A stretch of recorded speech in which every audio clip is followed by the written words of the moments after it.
Another part of your brief, of course, transport, will be about whether or not to impose more restrictions on people entering the United Kingdom at ports or at airports, for example. Now, some people will be wondering why it is that we haven't done that already. I mean, South Korea, for example, introduced restrictions from early February.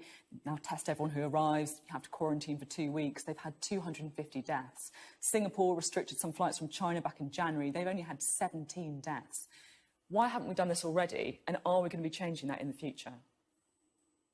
So the first thing to say is we have millions of British nationals to bring back home. Literally people away. In March, on average, 3 million Brits would go abroad, and many of those had to be returned home, and that process has just been continuing for a while. The second thing is that once it's prevalent within your own society, the scientists, the medical experts tell us there's actually precious little point if it's already within your existing community. So why didn't we do it before it was prevalent?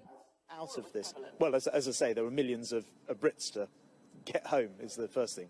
You can still quarantine them, but we followed medical advice. Sorry, I missed that. You could still quarantine them, though, and get them home.